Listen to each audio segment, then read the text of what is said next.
found that when it comes to my dreams, I'm scared to share them with the world. I'm scared to share them with my friends. Definitely in high school, I was afraid to tell anyone of the things that I wanted to accomplish. The goals I shared were the socially acceptable goals of getting good grades or running a good time in track.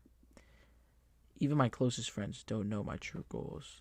Some know pieces that, if combined, would maybe sort of almost get a full picture of my goals. I don't know if it's because I'm embarrassed by them, or maybe I don't think I'm good enough at the things yet to share them with other people. I don't want their opinions to infect my enjoyment of the process, if that makes any sense. This is what today's podcast is about. Welcome to the ChatterBox podcast, and if you haven't already, like and subscribe to help support this channel so that I will continue to get better guests, better equipment, and better conversations. So the first question that I wanted to bring up is the fear of sharing dreams more about external judgment or your own self-doubt? If I ever did bring up my dreams, I would frame it as if I were just a spur of the moment idea rather than the truth that I've been thinking about who I've wanted to be and where I want to go, probably around every single night since I was around 12 years old. Sure, the dream has shifted a bit, but the core is still there. So is the fear of sharing dreams more about external judgment or your own self-doubt? I think it is a little bit of external judgment. I think it's a combo.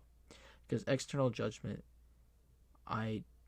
because I have self-doubt, I don't want them to confirm my self-doubt. And if they confirm it, then it's true. Whereas I can have my self-doubt and keep working on it until I don't have the self-doubt. And then I share it with them, and if they attack me, well, since they don't have the self-doubt anymore, I won't get affected by what they say. But if I have both, then those combined together can make me stop doing it altogether. So I think it's a combination of both. And I think that this is a common theme for people who do creative work. They hide in a secret until they feel like they've made something worth showing. And then they display that project to the world. It feels like I should tell the people around me. I don't want to hide, but I'm afraid to get out of hiding, if that makes sense. And I think that's because I have a hard time talking to people or sharing the things that I've worked really hard on. I don't want the judgment, and I know the people around me, some of the people that are close, are the most judgmental. And I work so hard for this thing, and for them to be like, oh, it's shit, or to just dismiss it, right? That's more of a fear of mine, I guess. Maybe it's, I want like a sense of approval. And if I don't get it, the expected sense of approval, it will kind of crush me, and I'd rather just avoid that and make it really good so I know it's good. Because they'll point out things that I already know is bad and things that I'm working on. But I don't need you to tell me that it's bad. I'm working on it. And you repeating it's just annoying. And so I'd rather be so good and then show you. And if you tell me, oh, work on this, I won't be as offended because I'll be like, okay, yeah, cool. I know I got to work on that. Those are the minor things that I got to work on. But I'm pretty good at this thing that I'm doing now. I was trying to figure out why I disqualify myself from doing the things I want to do or sharing with people my goals. Why am I afraid to take the leap? Is it because I don't think I can do it? I'm not sure. I tell myself that if I can just wait out a little bit longer and keep working on our goals on the sideline, once it's successful, then we can go full time on it. But why do I need to wait? I wrote this, I think, a couple of days ago.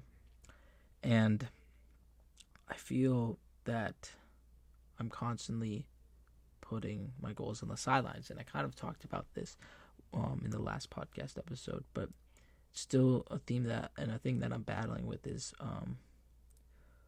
how I sideline my goals, or I allow the general path to be the main thing, and the path I actually want to take to be a side quest that if I get good enough, or if some magical thing happens, that I'll go full time in. But I don't think that should be the strategy if I really want to go full time in it. But there's other factors involved that are causing me to not to go full time. Money, doubt that I could actually do it because it's a hard field to get into, hard thing to succeed with anything that's creative work. Also just approval from parents and approval from the people that I trust and people that I need to support me. I don't know if they would agree with me going down certain paths like that. So I'm in college, and sure, I'm having a good time, but it's not. I feel like I can't fully be present because it's not the main thing I want to be doing, and so I'm always thinking of the secondary thing, which I want to be the primary thing, and then I silo myself from groups and my friend groups because their main thing is college, right?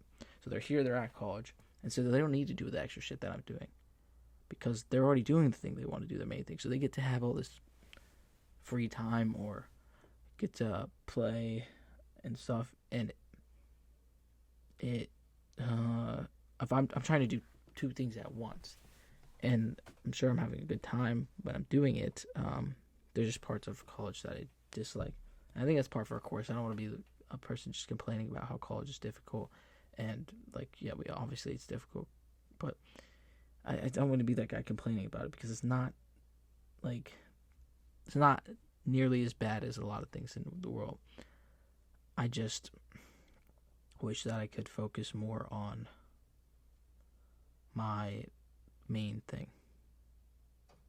and have more time for it. And me being overly ambitious, I also want a double major. So it's like, what are we doing here? We're harming ourselves, and we're also helping ourselves. We're harming ourselves, but we also want to do more. So that doesn't make any sense to me. Yeah. And I noticed this pattern has consisted throughout my whole life. This idea of disqualifying myself from doing things. No, I can't do that. Or that's too hard. But why not? You don't know until you've done the thing that you said you can't do. And either you fail and you were right, or you succeed and it surprised you. Wouldn't you want to take the risk for something greater? Failing means you end up in the same place you are now. Succeeding means you grow. Therefore, there's only an upside and no downside to taking risk. I wrote that, and I need to take my own advice, but it's not as easy as just, oh yeah, let's do it, boom, go. I think it should be as easy as that, but it isn't. And you can think about it, and you're like, you get all hyped up, but when it actually comes to doing it, it's scary. You don't know what's going to happen on the other side of it. Right now, it's safe where I'm at right now. It's comfortable. I enjoy it. It's a good time. But I don't know how it's going to go if I take that risk. If I say drop out of college, which I'm not going to do right now. But say I were to. I don't know what would happen on the other side of that. I am very good at planning and I could figure it out, but I just know that a lot of unexpected turns would be taken.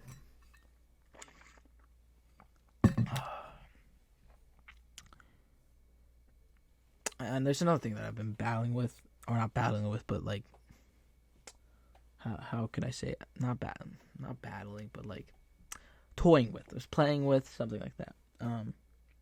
I talk a lot. That's why I have a podcast. I like talking.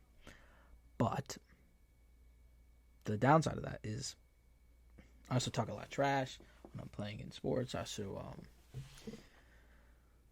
over-exaggerate sometimes. And I think I recently came across a short, or maybe it was a YouTube video, and it said, "Don't say it, be it." And I wrote this. I said, I need to make a change because the way I've been acting is the opposite. I love to talk, and I want to prove people that I'm hardworking and that I'm this person that I know I could be.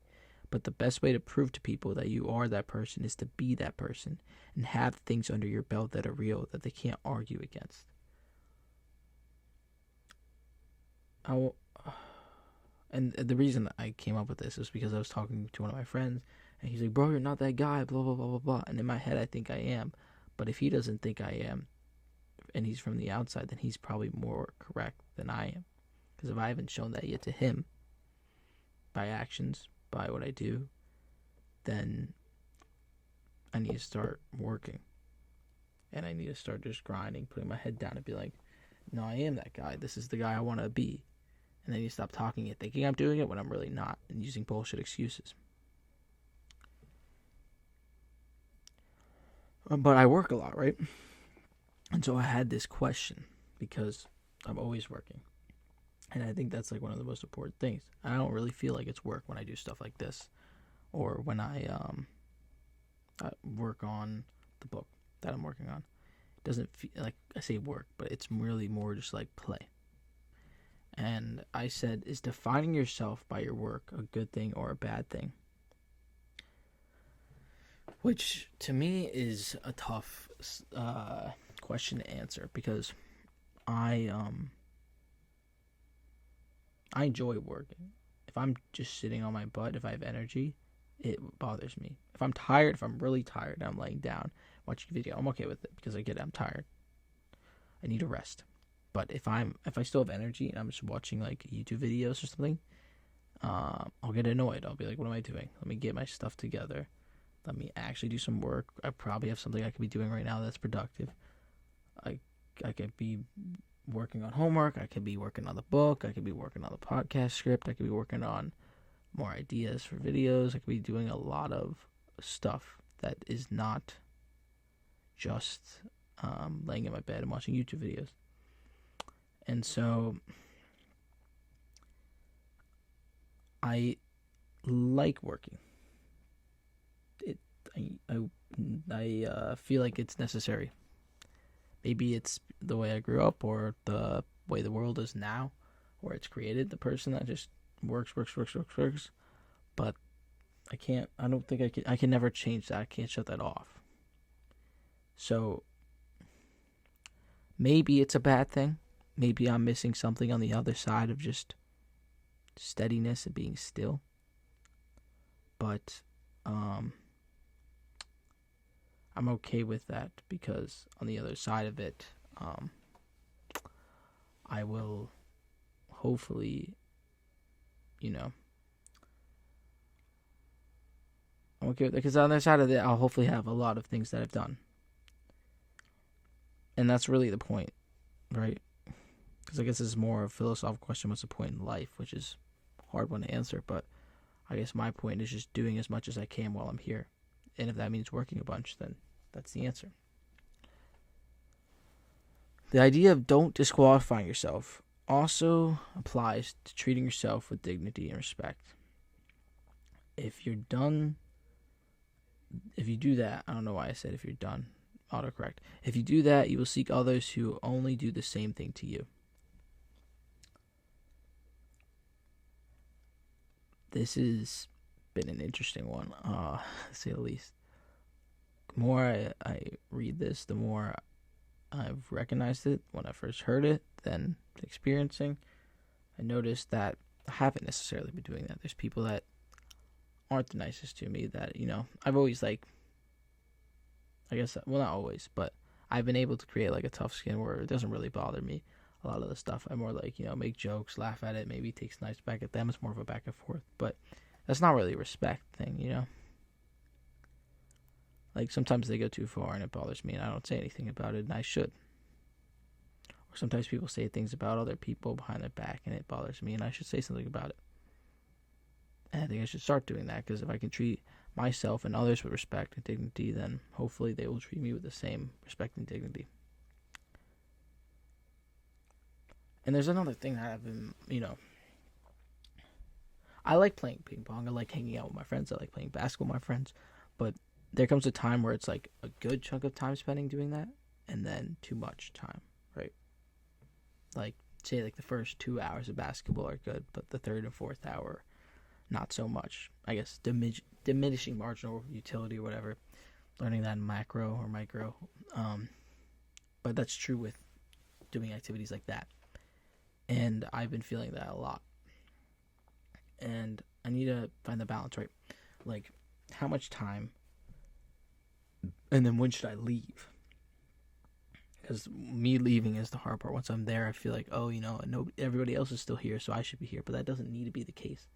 If I start getting bored, if I think, okay, that was good, I needed that little recharge, now let's go back to doing work, I should leave. And yet I stay. Because of the pressure that's not even there. Like, it's pressure in my head that I'm creating. There's no pressure for me to stay. I can be like, all right, I gotta go. And they'd be like, okay, 6, see you later. Yeah, I'm trying to... Where's it? So I said, sometimes I give in and hang out with my friends or watch a movie or something else. Usually afterwards, if I go overkill and hang out for too long of a time, or I'm on my phone for too much, I get angry and feel mad at myself for doing so, because it was enjoyable for an hour, but I stayed for 3 because everyone else did as well. I don't know when to leave. I keep making this mistake over and over again, saying that I'm not going to do it, then breaking that promise and doing it. And I hate that, because I don't need to do it.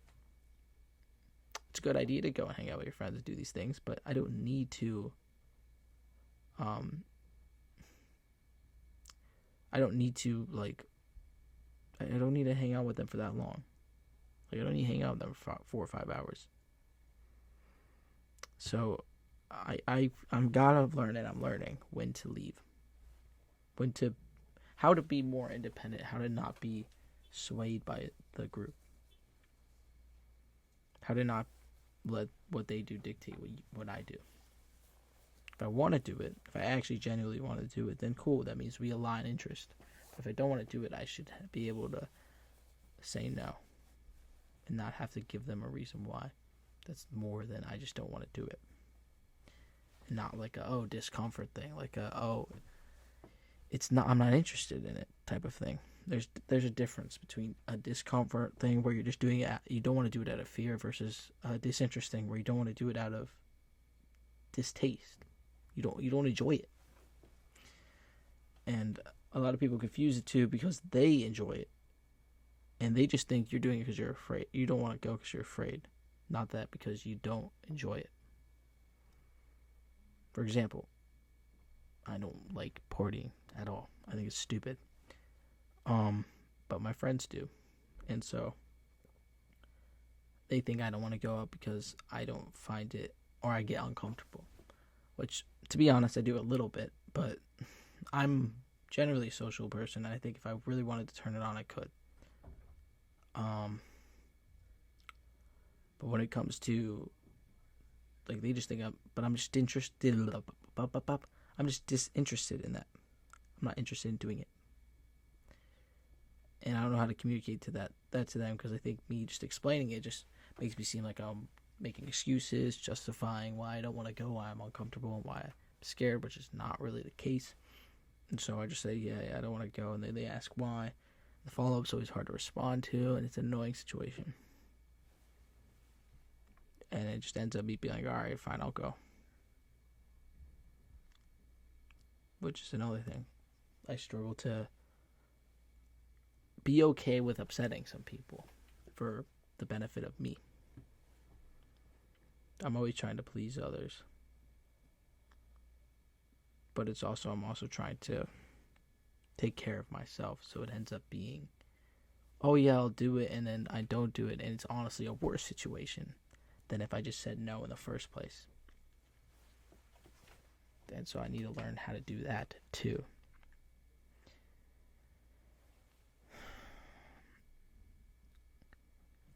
So I asked this question: what would it look like if you started to live like you've already made it? Because there's things I don't want to do, obviously, and there's not an end goal, but goals that I have, landmarks, that if I achieve them, it would be awesome. It's things I'm chasing towards. And what would that person who's done that, who's achieved it, what would their schedule look like? And thinking about that helps frame my mindset a little bit better. because it gives you structure for how you can conduct your life now to get to where you want to get in the future. And I have to become a slightly different person. Still, the core is going to be me. I can't really change the core too much. But routine-wise, I can definitely change. That's very easy to change. Or easier to change. So, that's how I've helped mentally frame so that when I don't feel like doing work, I'm like, okay, what would the person who I want to be, what would they do here? And that helps me answer the question a little better. Kind of a bigger shift, but topic that came up, and I wanted to bring light towards it because it came up in my head last week, and it was encouragement and the power of compliments. I remember compliments that I've gotten from elementary school. That's how impactful a true compliment can be, especially compliments from girls. Come to think of it, all the ones that I remember are from girls. I think I see approval from females in my life because maybe I feel like I just didn't get enough praise as a child, but I don't know if that's necessarily true. I don't remember. So I don't know where that comes from, but I'd be curious to find out. I remember praise from my father, my friends, but not necessarily from my mother unless it was academic. And academic praise has never felt as good as the other praise because I know that I'm good at it. The best praise and the most scary critiques are the categories where you are not as strong or don't know you are good at until someone shines a light on it. And so I've gotten it'd always be like, oh, congratulations, you did good on this test, or you did good on I don't know, you did good on the report card or whatever. But it wouldn't be like a praise oh, you're really good at writing, which I got from a teacher. That I remember that. I remember that praise. I remember that praise of encouraging me. Oh, that's really good idea. Expand on it. Do more. I remember the praise of me presenting, and then someone after saying, oh, you did a really good job presenting. I remember that from middle school. And I think the reason I remember it is because it was something that was scary. And to come out the other side of it and someone tell you that you did a good job, that praise means so much more.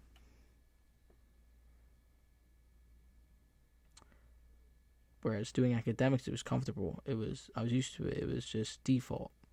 And if I did good on it, that was just what I expected. So if someone praised me for it, it didn't really hit. But if someone praised me for doing something that was hard, or was scary, or was very difficult, or was mentally challenging, and then they said, you did a really good job, I just wanted to let you know you did a really good job on that. That hits a lot more.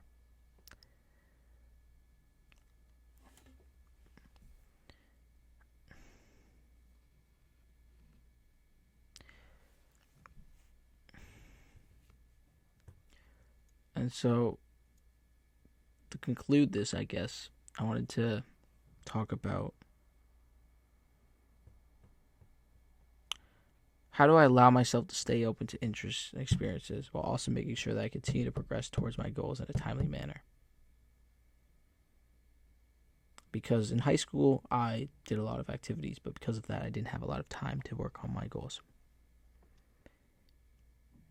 In college, I have the chance to either do the same thing as high school Jason or to change. Maybe spend more time on my goals, less time doing clubs, less time spending late nights hanging out with friends, and see where that takes me. Because what will I lose in the process? I'm not going to lose my friends from high school, that's for sure. Maybe a couple of them. Some of them are moving away already, so I'm probably going to lose some of them. But I'll still have my friends here if I occasionally hang out with them. That's crazy to say. Let me rephrase that. That's not what I was thinking.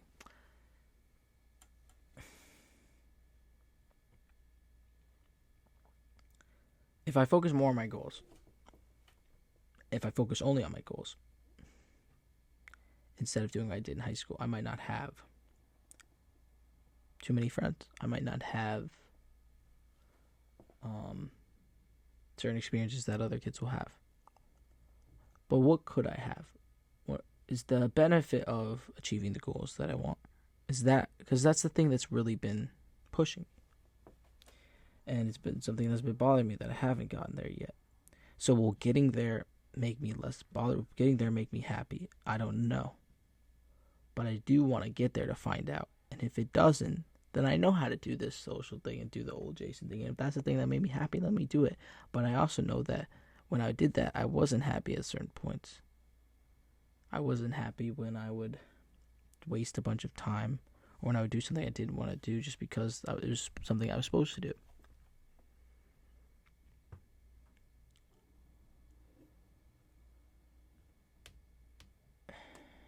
So I want to chase these goals. I want to make that more of a focus than I did in high school. And I want to see where I go. I want to see where I end up. Because even if that's just for 2 years. Even if it's just for 2 years and I realize, okay, hold up. I actually don't want to do this anymore. I don't think that's ever going to happen. But if it does, then cool, I can do this college stuff.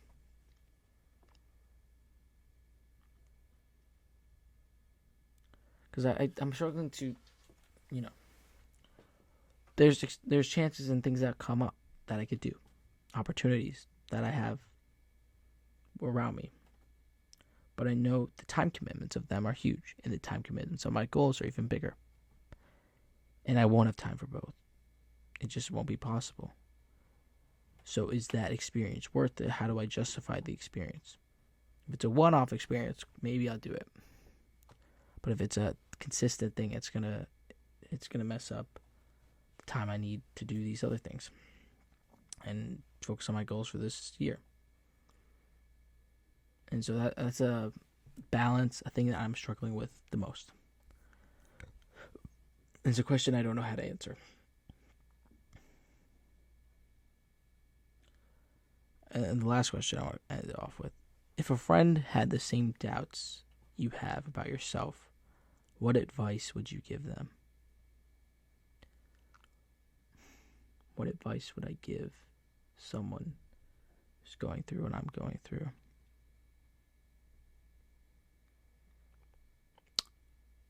Possibly just encouragement. Possibly just it's going to take longer than you think it's going to take. And that shouldn't be an issue.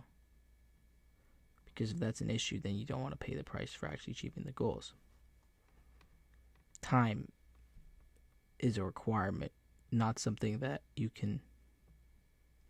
Time is a requirement, not an extracurricular. Time has to happen. Time needs to be spent working. Hours need to be put in. More than you can ever imagine. And I just need to keep my head down and keep working. You just need to keep your head down and keep working.